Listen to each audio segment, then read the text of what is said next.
ബഹുമാനം കൈപ്പറ്റിക്കണോ? പദം പാടിനെ കുറിച്ച് ഒരു അഭിപ്രായങ്ങൾ പറഞ്ഞില്ല. പറയാണ്ടിരിക്കാൻ പറ്റില്ല. ഇത്ര അബദ്ധായിട്ട് ഈ പദം അടിയിൽ ആദ്യമായിട്ടാ പാടി കേക്കണേ.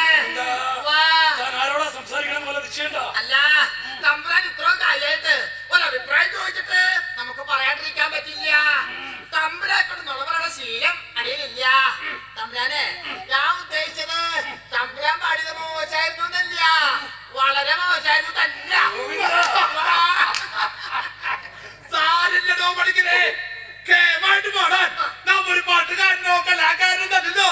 ഒരു രസികൻ മാത്രല്ലേ, നല്ലൊരു ആസ്വാദകനാമാന്നുള്ളതും മോശം കാര്യമില്ല. ശങ്കര പണിക്കരെ പോലത്തെ ഒരാളുടെ കളി ആസ്വദിക്കാനും വേണേ തലഞ്ഞാനോ. തന്റെ ചുട്ടിക്കാരൻ ആള് വലിയ ഫലിതക്കാരനാണെന്ന് തോന്നുന്നു. ഫലിതക്കാരനല്ല, പടുവിട്ടിയെന്നാ പറയുന്നത്. എന്നാ ചുട്ടി കുത്താൻ മോശമില്ലെന്നറിയാം, അതുകൊണ്ട് കൂടെ കൊണ്ടിടക്കണമെന്നുള്ളൂ. ഈ ഒരു അഭിപ്രായം ഇതിനു മുമ്പും പല നടന്മാരും പറഞ്ഞിട്ടുണ്ട്, അതെനിക്കറിയാം. അല്ല, തമ്പുരാൻ ചിന്തിച്ചിട്ടുണ്ടോ? സത്യത്തിൽ കഥകളിക്ക് മുഖമെടുത്തിന്റെയും ചുട്ടുകുത്തിന്റെ ആവശ്യമില്ല. പിന്നെ എന്തിനാ അത് ചെയ്യണേ? മുഖത്തിന്റെ വൃത്തിയോട് മാറിക്കിട്ടാൻ. അല്ലാണ്ട് ബാഹുബലക്കാരൻ തന്നെയുണ്ടോ? ബാഹുക്കേവൻ തന്റെ ചുട്ടിക്കാരൻ ബാഹുക്കേവൻ തന്നെയാ. പഠിക്കേ, ഇന്ന് അമ്മാത്ത് നിന്നും മാറമ്പിയിൽ നിന്നുമൊക്കെ കളി കാണാൻ പലരും വരുന്നുണ്ട്. മാത്രമല്ല അധികാരി അടക്കം പല ഉദ്യോഗസ്ഥ പ്രമുഖരും കാണും. നന്നായി, അറിവുള്ളവർക്ക് മുമ്പ് കളിക്കാൻ കഴിയുമെന്ന് പറയണത് തന്നെ വലിയ ഭാഗ്യം. അങ്ങനെ പറഞ്ഞാൽ മാത്രം പോരാ, പഠിക്കരുടെ കീഴകൻ കേമാവണം കേട്ടോ. എത്ര ഗേമായിട്ട് എന്താ കാര്യം? എത്ര ഗേമാണെങ്കിലും ഒടുക്കം ഭീമം കൊല്ലും. അത് മാറ്റാൻ വല്ല നിരത്തിണ്ടാച്ചാ പണിക്കരാശാൻ ഒരു കലക്കലക്കം. സംസാരം നിർത്തി പണി നോക്ക. അതാണ് ഇപ്പൊ ചെയ്തോണ്ടിരിക്കണേ, പണി നോക്ക. ഇങ്ങനൊരു ചുട്ടിക്കാരൻ കൂടെ ഉള്ളതുകൊണ്ട് പണിക്കോട് നേരം നോക്കുന്നത് ഒരു മുട്ടൊന്നും ഉണ്ടാവില്ല. അല്ലേ പണിക്കരേ? അവര് നേരം പോക്കുള്ളൂ. രാത്രി കളി, പകലുറക്കം. ഒരിടത്ത് കളി കഴിഞ്ഞാൽ വേറൊരിടത്ത്. കാവുങ്ങിൽ പോയി പെണ്ണിനെ കണ്ടിട്ട് എന്റെ കാലത്രയായി. അതൊരു ഭാഗ്യല്ലടോ. ആരാധകരുടെയും മനമോദനങ്ങളുടെയും നിറവിലുള്ള ഒരു സഞ്ചാരം കാവുങ്കല്ലെ ജാതി ഇപ്പോ ഈ കൊച്ചുരാജ്യം വിട്ട് പുറത്തും വ്യാപിച്ചിരണോ. പിന്നെ കാവുങ്കൽ പോയി പെണ്ണിനെ കണ്ടില്ലെങ്കിലും സ്ത്രീ സംസർഗത്തിന് പണിക്കരെ പോലെ മുട്ടുപൊരാനിടയിൽ നമുക്കറിയാം. എന്താ ശരിയല്ലേ? അങ്ങനൊന്നുമില്ല, ഇങ്ങനെയൊക്കെ ഉണ്ടെന്നർത്ഥം. എന്നാണെന്ന് വിളിക്കാം കേൾക്കട്ടെ. ഈ കോലത്തൊക്കെ കളിക്ക് ചെല്ലുമ്പോ പണിക്കരുടെ ചിത്രായ്മക്ക് പെണ്ണുങ്ങളെ അയക്കുന്നുണ്ടെന്ന് കേട്ടിട്ടുണ്ട്. എന്താ ശരിയല്ലേ? ഈ തമ്പുരാന്റെ ഓരോ ചോദ്യങ്ങള് എനിക്കൊന്നും മനസ്സിലാവണില്ല. എനിക്കെല്ലാം മനസ്സിലായി. തമ്പുരാൻ ഉദ്ദേശിച്ചത്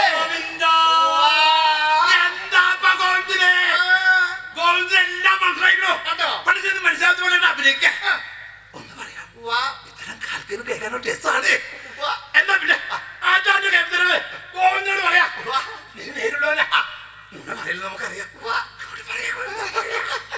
അത് ഞാൻ തമ്പുരാന്റെ പാട്ടിനെ കുറിച്ച് അഭിപ്രായം പറഞ്ഞപ്പോഴേ തമ്പുരാൻ മനസ്സിലായിട്ടുണ്ടാവോ? എന്നാലും ആശാന്റെ രഹസ്യങ്ങളൊന്നും ആശാന്റെ അനുവാദം കൂടാതെ അടിയാൻ പറയില്ല. മുഷിക്കരുത്. ചില ചില രഹസ്യങ്ങളൊക്കെ ഉണ്ടെന്ന്. രഹസ്യങ്ങൾ എന്ന് പറയുമ്പോ വിഷയം ആ വിഷയകാരി തന്നെയല്ലേ? ഈ തമ്പുരാന്റെ ഓരോ ചോദ്യങ്ങള് അങ്ങനൊന്നുമില്ല തമ്പുരാൻ. ഞാൻ ചിലയിടത്തൊക്കെ കളിക്ക് ചെല്ലുമ്പോ തമ്പുരാക്കന്മാര് സ്നേഹം കൊണ്ടും സത്കാരം കൊണ്ടും വീർപ്പ് മുട്ടിക്കാറുണ്ട്. അതിന് പുഷ്പോത്ത് തമ്പുരാന്റെ സത്കാരം അതൊന്ന് എടുത്തു പറയേണ്ടത് തന്നെയാണ്. കലാകാരന്മാരോട് ഇത്ര കണ്ട് ബഹുമാനം ആദിത്യ മര്യാദയും കാക്കുന്ന ഒരു തമ്പുരാനെ ഞാൻ എന്റെ ജീവിതത്തിൽ വേറെ ഒരിടത്തും കണ്ടിട്ടില്ല. അതെന്താ അപ്പൊ ഇവിടെ തെക്കിന്റെ അടുത്ത് വന്നപ്പോ ആദിത്യ മര്യാദയും സർക്കാരും കുറച്ചെട്ടിട്ടുണ്ടെന്നാണോ വിളിച്ചു പറഞ്ഞത്? അടിയൻ അത് ഉദ്ദേശിച്ച് പറഞ്ഞതല്ലേ. ഇവിടെ ഇപ്പൊ വന്ന് കയറിയല്ലേ ഉള്ളൂ. മാത്രല്ല തമ്പുരാനെ പോലെ വലുപ്പച്ചെറുപ്പം നോക്കാതെ ഇടപെടുന്ന ബ്രാഹ്മണര് വേറെ എവിടെ ഉണ്ടാവുക? വേണ്ട, ഇനിയിപ്പോ ഞാനത് മാറ്റി പറയാനൊന്നും വേണ്ട. ഫുട്പാത്ത് വാസുദേവൻ നമ്പൂതിരേക്കാൾ കുറച്ച് താഴെ തന്നെ പണിക്കിന് നമ്മളെ കണ്ടിട്ടുള്ളത്. അത് മാറിക്കോളൂ, അത് മാറിക്കോളൂ. എന്റെ ഒരു നാക്കിന്റെ പിടവ്.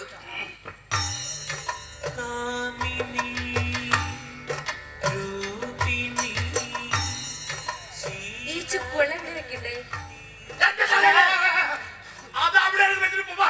ആ സ്ത്രീകരം അതവിടെ വെച്ചോളും. ആശാൻ കിടക്കുക. ഞാനിന്റെ പണി നോക്കട്ടെ. പോവല്ലേ? പോവാ. കുട്ടിയോടല്ല ഇവിടെ ഈ ശുംഭനോട് ഇനിയൊക്കെ ഞാൻ ഒറ്റയ്ക്ക് ചെയ്തോളാം. താനൊന്ന് പോയേ. അത് ശരി. ഇത്തിരി ചൂടുണ്ട്, എടുക്കുമ്പോ ശ്രദ്ധിക്കണം. അതൊക്കെ ഞങ്ങൾ ശ്രദ്ധിച്ചോളാം. ഇയാള് പോയാ ഗോവിന്ദൻ വേണ്ടാത്ത കാര്യങ്ങളൊന്നും ഇടപെടണ്ട. ശ്രദ്ധിച്ചോളാം.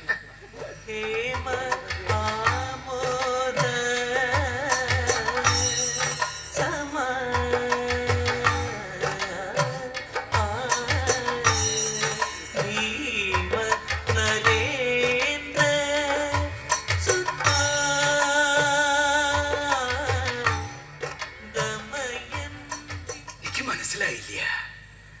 ഇത് ചുക്കുവെള്ളം. ഗോവിന്ദ,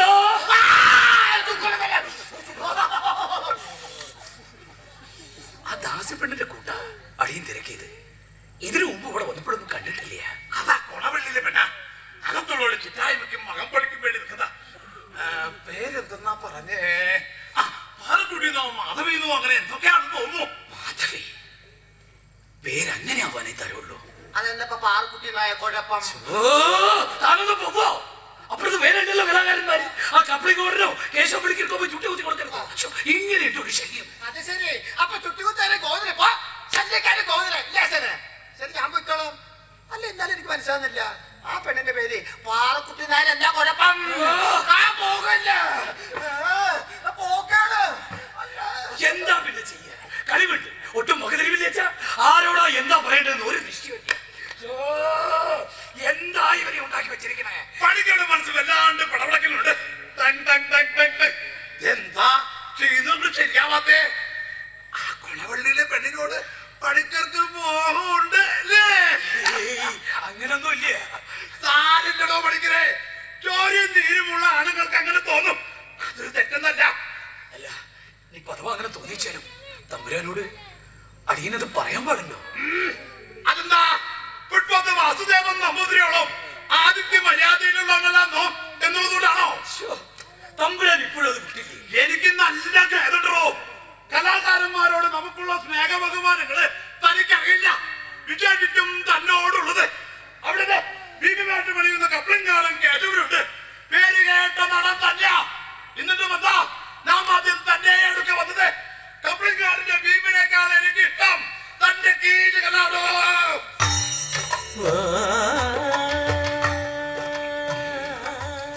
തന്റെ രൗദ്രം, തന്റെ ക്രൗര്യം, ലോകധർമ്മിയും നാട്യധർമ്മിയും കഴിഞ്ഞുള്ള മനോധർമ്മങ്ങൾ ബഹുമാനം തന്നെയോടോ. നമുക്ക് ആ തന്നെ സന്തോഷിപ്പിക്കാൻ വേണ്ടി നാം എന്തോ ചെയ്യും. അത് ആ കുണവള്ളിയിലെ പെണ്ണാണെങ്കിൽ അങ്ങനെ തന്നെ.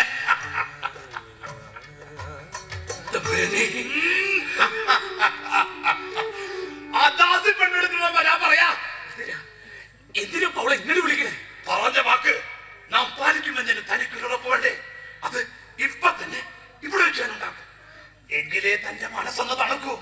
എങ്കിലേ മുഖത്തെഴുത്തും അരങ്ങത്തെ കീചകനും കേവാവൂ. വലിയ വലിയ ആളുകൾ കളി കാണാൻ വരുമ്പോ കളി മോശായിക്കൂടാ. അടിയൻ ഇത്രയ്ക്ക് അങ്ങോട്ട് പ്രതീക്ഷിച്ചില്ല. എനിക്കിത് കേട്ടാ മതി. കളിക്കിട്ട് നെല്ലെങ്കിലും പൗരത്തുമൊക്കെ താൻ പറ്റുമെങ്കിൽ പറയണം. ആദിത്യമര്യാദയും സർക്കാരും അത് തെക്കിനെടുത്ത് രാമനുണ്ണി തിരുമേനി തന്നെ അങ്ങോട്ട് കണ്ടു പഠിക്കണേ. അത് പിന്നെ നിക്കിനി പറയാതിരിക്കാൻ പറ്റുമോ?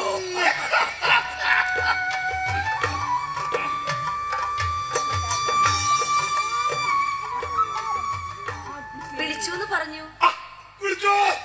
എന്താ അലോഹ്യം വരുന്നുണ്ടോ? റാൻ ഇല്ല. ഇന്ന് ഇന്ന് നിനക്ക് ഇത്തിരി പണിയുണ്ട്. പത്തായപ്പുര അടിച്ചടിച്ച് ചാണകം വഴി വൃത്തിയാക്കിയിടണം. പിന്നെ മറ്റൊരു രാത്രിക്ക് മാറാലും ഉണ്ടെങ്കിൽ അത് തട്ടിക്കോളൂ. അങ്ങനെ ചെയ്യാം. പിന്നെ ആട്ടുകെട്ടിൽ മെഴുക്ക് പുരട്ടി തുടച്ചു വൃത്തിയാക്കണം. ഇന്ന് പണിക്കർക്ക് കളി കഴിഞ്ഞാൽ പത്തായപ്പുരയിലായിരിക്കും ഉറക്കം. റാൻ പണിക്കർക്ക് മാത്രമല്ല, പണിക്കരോടൊപ്പം നിനക്കും ഇന്ന് ഉറക്കം പത്തായപ്പുരയിലായിരിക്കും. തമ്പുരാനെ, എന്താ തമ്പുരാൻ വിളിക്കാൻ? ഞാൻ പറഞ്ഞു കേട്ടില്ലോ? അതോ ഞാൻ പറഞ്ഞാൽ അനുസരിക്കില്ലാതോ? തമ്പുരാനെ, ഈ വരണ കുംഭം 16 അടിയന്റെ കല്യാണം ഒപ്പിച്ചിരിക്കുകയാണ്. മങ്ങാട്ടായിപ്പോയിട്ട് കുംഭം 16 ദിവസം നടക്കുന്നു. അതിനുമുമ്പ് ഈ ഒരു ദിവസം പണിക്കരോടൊപ്പം കഴിഞ്ഞുകൂടി നിനക്ക് എന്താ കുഴപ്പം? വെങ്കാട്ടയ്യപ്പൻ നായരല്ല, കവുങ്കൽ ശങ്കര പണിക്കര്, പേര് കേട്ട നടൻ, കേട്ടാൽ പിറക്കുന്ന ഗീതകൻ. ഇത് നിന്റെ ഒരു മഹാഭാഗ്യം എന്നാണ് കുട്ടിയാ വലിയ. വേണ്ട തമ്പുരാനെ, അടിയന് ഇതിനാവില്ല. ഇതിന് നീ സമ്മതിച്ചില്ലെങ്കിൽ തെക്കിനെടുത്ത് പറമ്പിൽ നിനക്കിന് കുട്ടി കിടപ്പുണ്ടാവില്ല. നിന്റെ തന്തേനും തള്ളേനും കൂട്ടി നാളേക്ക് നാളെ ഇറങ്ങേണ്ടി വരും നിനക്ക്. അതോട് തീരില്ല. ഈ കൊച്ചു വയ്ക്കുന്ന രാജാവ് നായരല്ല, നമ്പൂരിയാ. ഒരു നാട്ടിലും വെച്ച് പുറത്തുകളിൽ ഞാൻ. പിന്നെ നിനക്ക് എത്താൻ പോണ മങ്ങാട്ട് അയ്യപ്പൻ, അവനും പിന്നെ ഇപ്പോ മൊത്തമുണ്ടാവില്ല. ഉച്ചക്കരുത്. ഒരു ജീവിതം തന്നെ തുറക്കണോ, അതോ ഒരു ദിവസം ഒന്ന് വഴങ്ങിക്കൊടുക്കണോന്ന് നിനക്ക് ഇപ്പൊ ഇവിടെ വെച്ച് തീരുമാനിക്കാം. ഞാൻ പണിക്കർക്ക് കൊടുത്ത് വാക്കാം. എനിക്കിപ്പോ ഉത്തരം കിട്ടണം. ഉത്തരം പറയണേ.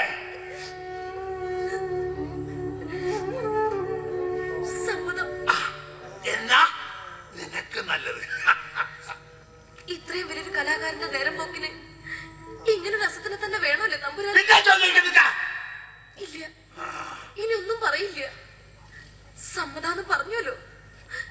എന്റെ അച്ഛനമ്മയും വെയിലും മഴയും കൊള്ളാത്തൊരു വീട്ടിൽ കിടന്നെ മരിച്ചോട്ടെ. അതുകൊണ്ട് എനിക്ക് സമ്മതം.